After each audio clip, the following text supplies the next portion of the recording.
This case arose from a truly bizarre time in Queensland history.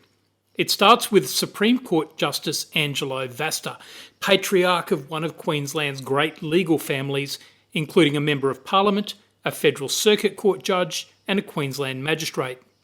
During the Fitzgerald inquiry into police corruption, Justice Vasta was shown to be close friends with disgraced former Police Commissioner Terry Lewis. He was ultimately stood down from the bench and then formally removed from office by the Parliament, dominated by the incoming Goss Labor government.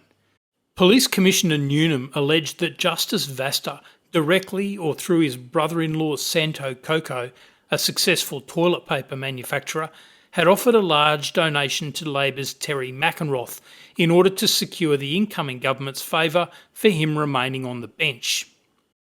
A bribery investigation was commenced, and as part of that investigation, police obtained warrants to place listening devices in Coco's home and in his place of business.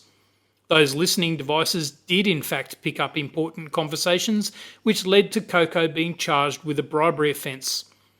At trial, his counsel sought to have the recorded evidence thrown out. One line of argument was that the legislative provision allowing for the listening device warrant did not specifically allow police to enter Coco's premises, but they had done so anyway. Coco argued that this was an impermissible trespass, and the court agreed.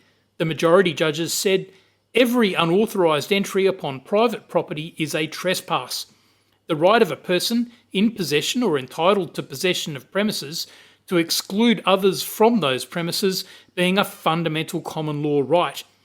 In accordance with that principle, a police officer who enters or remains on private property without the leave or licence of the person in possession or entitled to possession commits a trespass unless the entry or presence on the premises is authorised or excused by law.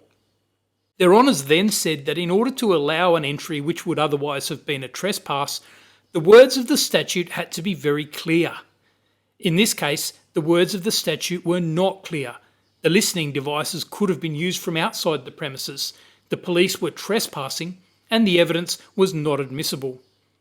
From this case, we learn that the law protects those in possession of land from trespass, even by police, unless they have clear, lawful authority.